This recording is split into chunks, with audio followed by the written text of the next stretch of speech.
आज हम लोग जो टॉपिक पढ़ने जा रहे हैं वो कॉम्प्लेक्स नंबर है और आईआईटी या बोर्ड किसी भी लिहाज से ये बहुत ही इम्पोर्टेंट चैप्टर है। आईआईटी में तो अच्छे खासे क्वेश्चन आते हैं इससे, जेईई मेन और एडवांस में। तो हम लोग स्टार्ट करते हैं कॉम्प्लेक्स नंबर। सबसे पहले ये कॉम्प्लेक्स नंबर होता क्या है, सबसे पहले तो ये समझ लेते हैं। देखो 10th तक तो हम लोग पढ़ते आए थे रियल नंबर, जिसमें नेचुरल नंबर, होल नंबर, सारे नंबर शामिल होते हैं। लेकिन ये हमने नहीं पढ़ा था कि -4 जैसे है। पहले हम लोग ये करते थे कि -4 का स्क्वायर रूट नहीं हो सकता, निगेटिव नंबर का स्क्वायर रूट नहीं हो सकता, ये हम लोग मानते थे। इसी का सॉल्यूशन निकालने के लिए कॉम्प्लेक्स नंबर आया। कॉम्प्लेक्स नंबर क्या होता है कि ये जो स्क्वायर रूट के अंदर निगेटिव नंबर होता है, इसको बोलते हैं इमेजिनरी नंबर।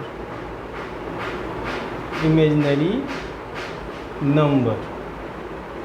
तो कॉम्प्लेक्स नंबर क्या होता है कि combination of real number and imaginary number, दोनों को मिला के हम लोग कॉम्प्लेक्स नंबर बोलते हैं।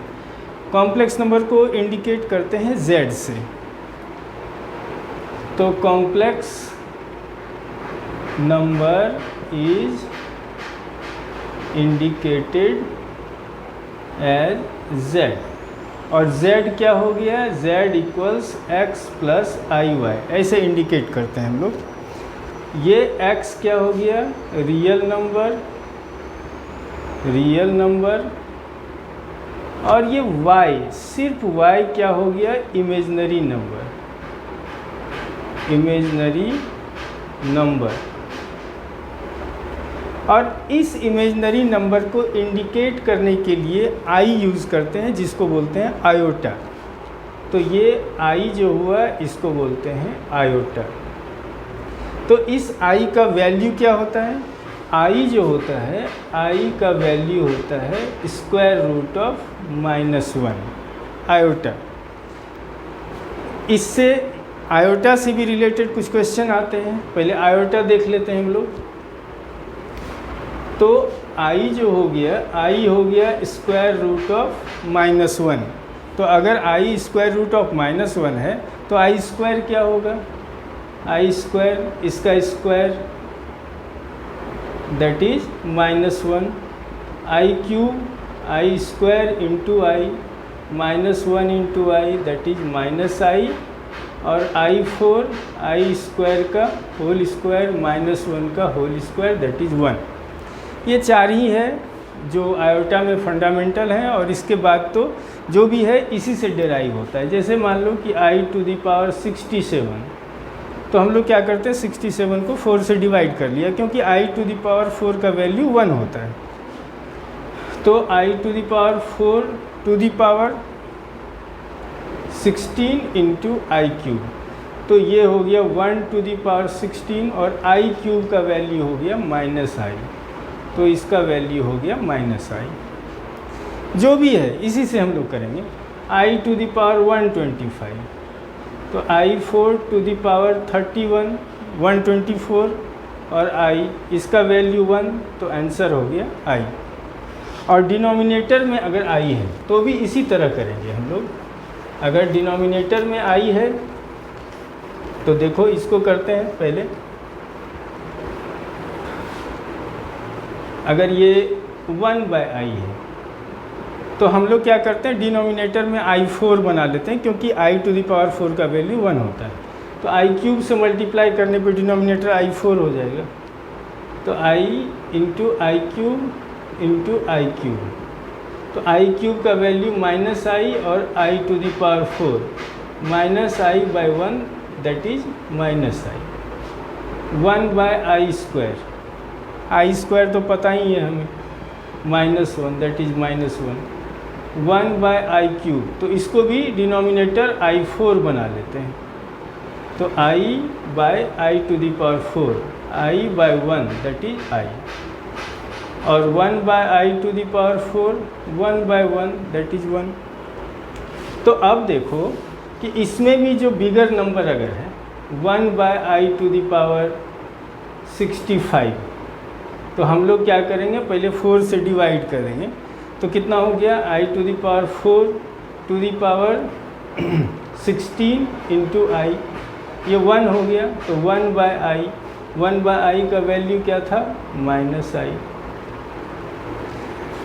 1/i to the power 127, 1/i4 to the power 31 4 जा 124, तो 31 into I cube, that is I cube, और 1/i³ का वैल्यू क्या आया था i। तो इस तरह से हम लोग i का वैल्यू निकालते हैं। अब इसमें i में एक दो क्वेश्चन हम लोग देख लेते हैं। जैसे हो गया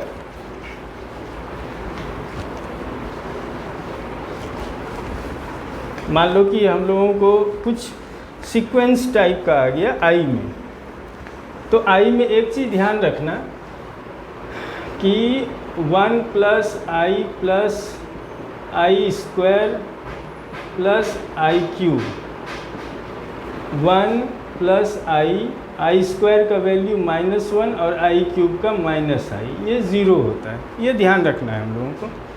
तो अगर इस तरह से दिया हुआ है n+2, n+3, n+4, i to the power n+5, इसका वैल्यू बताओ।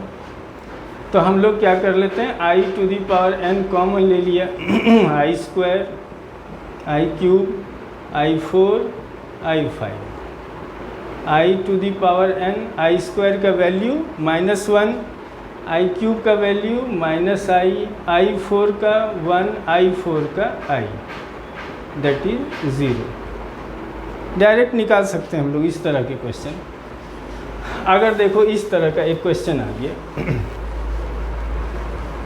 ये IIT में पूछा हुआ क्वेश्चन है, i = 1 to 13 i to the power n + i to the power n+2, इसका वैल्यू क्या होगा।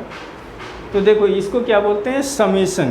समेशन मतलब i का वैल्यू n में 1 से लेके 13 तक रखते जाना है और प्लस प्लस करते जाना है।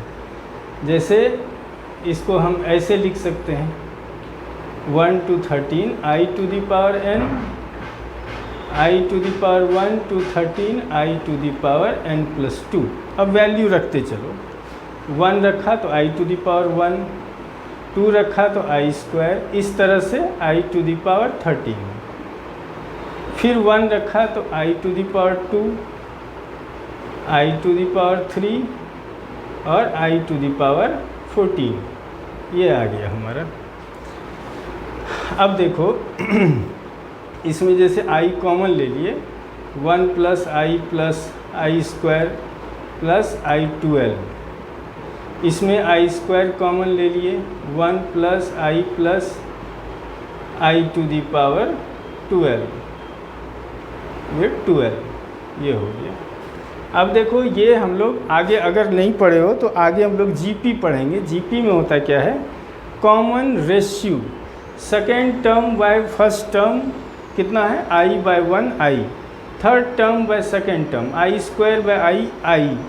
तो हमेशा अगर कॉमन रेशियो सेम हो तो उसको बोलते हैं जीपी में है, ये ज्योमेट्रिक प्रोग्रेशन में। और sum of n terms of GP होता है, यहाँ लिख देता हूँ, आगे तो पढ़ेंगे ही।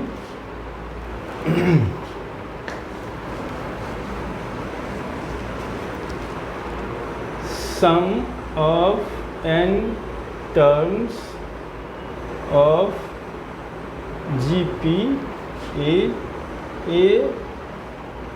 1 - r to the power common ratio by 1 - r, ये ध्यान रखते हैं। तो इसको हम लोग ऐसा लिखते हैं i, ये i तो है ही, और a कितना हो गया, a कितना है 1 - r to the power n। देखो i टू दी पावर 0 से लेकर 12 है, तो 13/1 - i प्लस i², फिर a कितना हो गया 1 - r to the power n by 1 - r, ये बंद कर दिया। i 1 तो ख़त्म ही हो गया, i टू दी पावर 13 का वैल्यू, i4 का क्यूब, i टू दी 12 और एक i बच गया, तो 1 माइनस आई बाय 1 माइनस आई। आई स्क्वायर का वैल्यू -1, 1 माइनस आई बाय 1 माइनस आई। ये ख़त्म हो गया, ये ख़त्म हो गया, तो आंसर क्या आ गया? i-1। तो इस तरह के क्वेश्चन आयोटा में आते हैं। अब हम लोग क्या देखते हैं देखो, एक चीज़ ध्यान रखना इसमें कॉम्प्लेक्स नंबर में, कि जैसे कॉम्प्लेक्स नंबर में कभी भी ये देखो -a इंटू -b, हम लोग क्या करते हैं जनरली, गलती क्या करते हैं, स्क्वायर रूट के अंदर ले लेते हैं दोनों को, माइनस माइनस प्लस हो गया, रूट अंडर ए भी आ गया। लेकिन कॉम्प्लेक्स नंबर में ऐसा नहीं होता है, इसमें इमेजनरी नंबर है। इमेजनरी नंबर जब भी देखो तो इसको इस तरह से लिख लिया जाता है, -1 into root A into -1 into root B, ऐसा लिखते हैं, अलग अलग कर लिया माइनस को। तो ये हो गया I root A into I root B, तो I square root A B, I square का वैल्यू -1, तो माइनस रूट ए बी इसका वैल्यू होता है। तो इसको हम लोग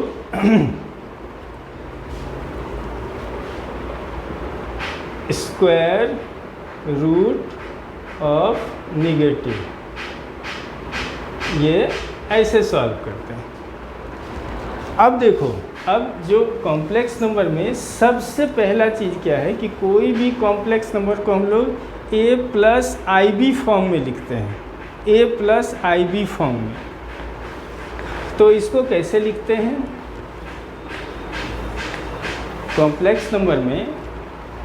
जैसे z equals a plus I B है, it's a plus I B form, और ये रियल है, तो हम लोग क्या लिखेंगे? रियल पार्ट ऑफ z, मतलब इसको लिखते हैं real part of z equals a, और दूसरा क्या लिखते हैं? आई एम z, मतलब इमेजिनरी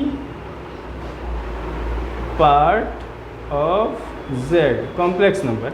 तो देखो इमेजिनरी पार्ट इसमें सिर्फ ये है, ये दिखाने के लिए है आई कि ये इमेजिनरी पार्ट है ये, तो इमेजिनरी पार्ट क्या हो गया? b।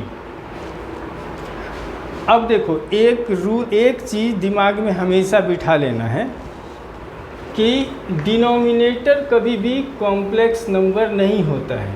डिनोमिनेटर अगर कॉम्प्लेक्स नंबर हो तो उसको रेशनलाइजेशन मेथड से ख़त्म करते हैं, वो अभी हम लोग देखेंगे। अब देखो एक चीज़ पहले देख लेते हैं इन सब के पहले, equality of complex number. Equality of complex number मतलब क्या हो गया? दो कॉम्प्लेक्स नंबर तभी इक्वल होते हैं जब उनके रियल पार्ट इक्वल हो जाएं और उनके इमेजिनरी पार्ट भी इक्वल हो जाएं, तभी वो। z1 equals a1 plus I b1, z2 equals a2 plus I b2, तो z1 equals z2 if a1 equals a2 and b1 equals b2। Simple exams में ये इसका क्वेश्चन आता है, जैसे a plus I B equals 3 plus √5i, तो a equals कितना हो गया? 3 रियल, और b इक्वल्स क्या हो गया? √5। इसमें और भी सॉल्व करने आ सकता है कि यहाँ कुछ अलग नंबर दे दिया और इधर कुछ अलग नंबर दे दिया, तो उसको सॉल्व करने आता है। अब देखो इसमें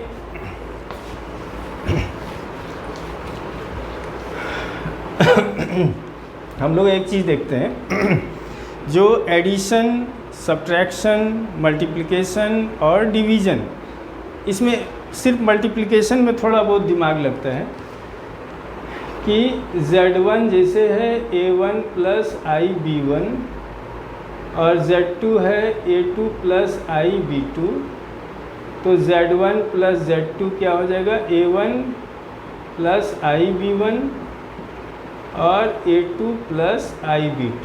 रियल रियल ऐड होगा और इमेजनरी इमेजनरी ऐड हो जाएगा, तो A1 plus A2 plus IB1 plus B2 same चीज़ हो गया। Z1 minus Z2, A1 minus A2 plus IB1 minus B2। देखो मल्टीप्लिकेशन में थोड़ा हम लोग देखेंगे अच्छे से। Z1 into Z2, A1 plus IB1 और A2 प्लस IB2। तो हम लोग मल्टीप्लाई करते हैं पहले A1 से पूरे को, फिर इससे। तो A1 A2 plus A1 B2 plus फिर क्या होगा A2 B1 plus I square B1 B2, ये हो गया। अब देखो हम लोग जानते हैं कि I स्क्वायर का वैल्यू क्या होता है, -1। तो जब ये -1 हो जाएगा तो ये रियल नंबर हो जाएगा, क्योंकि इसमें I है नहीं। तो ये क्या हो गया, A1 A2 plus A1 B2 plus A2 B1 minus B1 B2। हम रियल, जितने रियल पार्ट हैं उनको एक साथ लिख लेते हैं, जितने इमेजनरी है उनको एक साथ लिख लेते हैं। तो A1 A2 minus B1 B2 plus A1 B2 plus A2 B1। तो ये क्या हो गया, A प्लस IB फॉर्म। जो भी कॉम्प्लेक्स नंबर में है, कॉम्प्लेक्स नंबर है उसको A प्लस IB फॉर्म में लिख लेते हैं। अब एक डिवीज़न देखते हैं। देखो डिवीज़न सबसे इम्पॉर्टेंट, क्योंकि इसमें तुमको रेशनलाइजेशन मेथड भी आ जाता है। तो देखो ये A प्लस IB की तरह देखने में थोड़ा सा टफ लगता है, नहीं तो ये बहुत सिंपल है। जैसे Z1 equals 2 plus 3I, Z2 equals 4 plus 5I। तो Z1 Z2 2 plus 3I 4 plus 5I, तो ये हो गया 8 plus 10I plus 12I plus 15I square, 8 plus 22I, और ये -1 तो -15 -7 प्लस 22I। ये लंबा चौड़ा लगता है, ऐसे बहुत सिंपल है। तो इसीलिए बोलता हूँ कि हम लोगों को बहुत फार्मूला पे ध्यान नहीं देना है, हम लोग को कंसेप्ट पे ध्यान देना है। कॉन्सेप्ट क्लियर है, क्वेश्चन बनेंगे। अब जैसे मैं देख लेता हूँ डिवीज़न मेथड। तो डिवीज़न में क्या करना है, डिवीज़न में भी पहले मैं सिंपल फॉर्म में ही बता देता हूँ तुम्हें। देखो Z1 bye Z2, A1 plus IB1 A2 plus IB2। अब मैंने क्या बोला, देखो यहाँ स्टार लगा के लिख लेना है। डिनोमिनेटर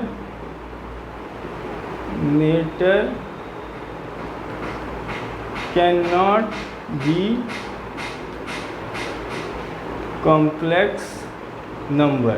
तो डिनोमिनेटर में जब भी कॉम्प्लेक्स नंबर देखो उसको रेशनलाइजेशन मेथड से हटा दो।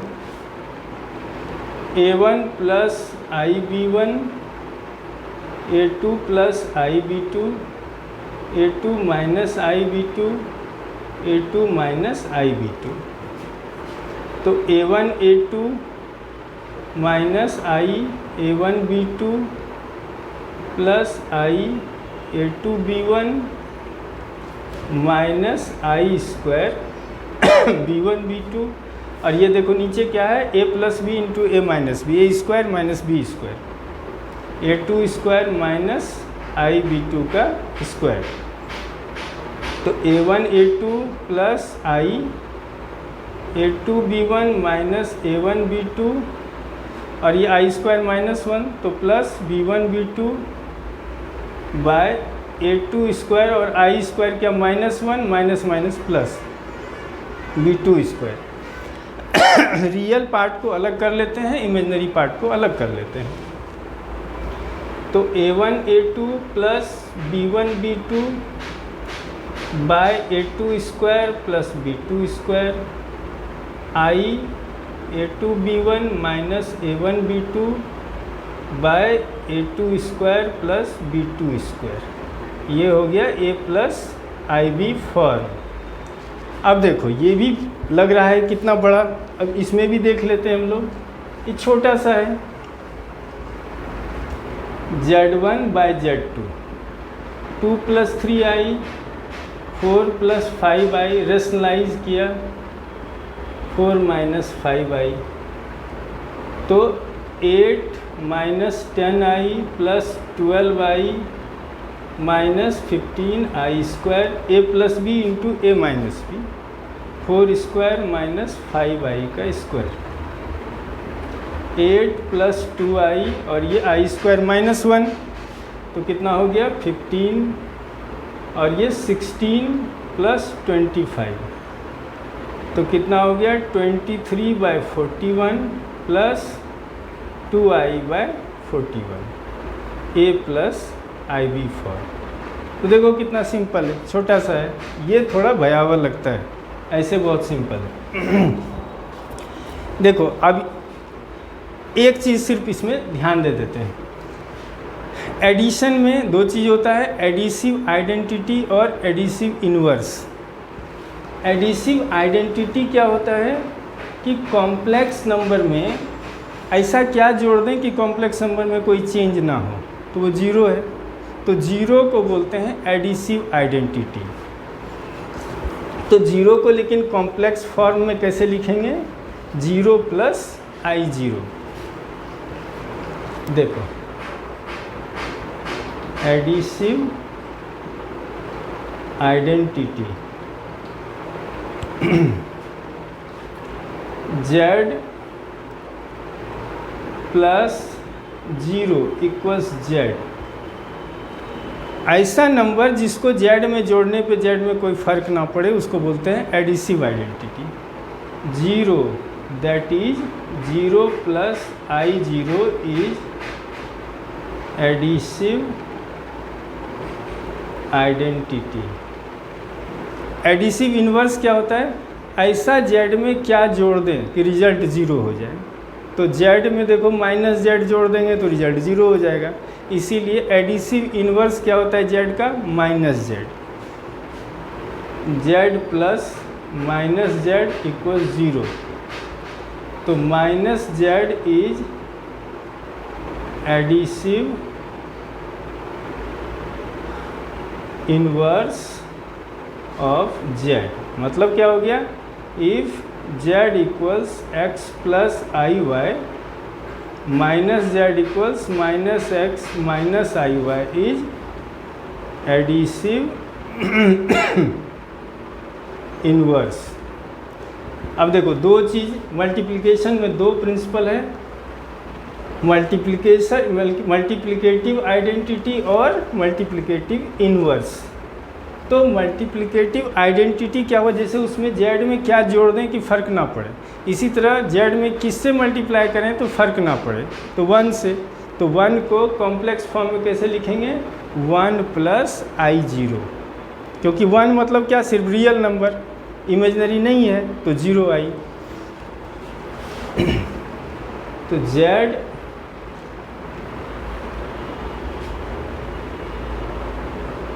मल्टीप्लिकेटिव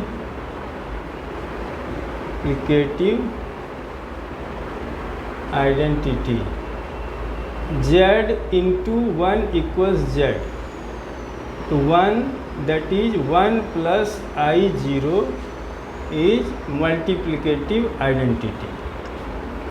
अब मल्टीप्लिकेटिव इन्वर्स, ऐसा किससे मल्टीप्लाई कर दें कॉम्प्लेक्स नंबर को कि रिजल्ट 1 हो जाए। तो z है तो 1 बाई z से मल्टीप्लाई करें, z z कैंसिल हो जाएगा, 1 by z is multiplicative inverse of z।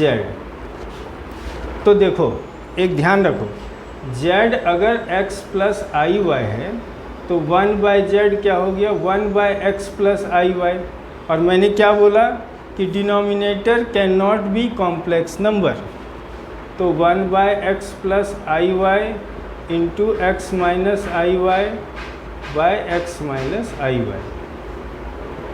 तो x minus I Y A plus B into A minus B, और आई इंटू आई स्क्वायर का वैल्यू -1, तो X square plus Y square. इसको A plus I B form में लिख लेते हैं।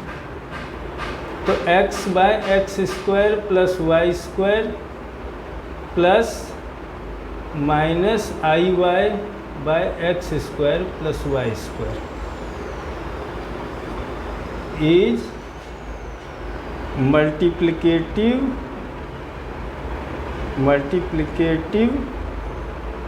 Inverse of z, that is z inverse. तो ये क्या हो गया, z इनवर्स। ठीक है, अब आगे हम लोग देखेंगे। देखो सारा जितना भी है conjugate of complex number, argument of complex number, modulus of complex number, पहले वो देखेंगे इसके आगे नेक्स्ट में। ठीक है।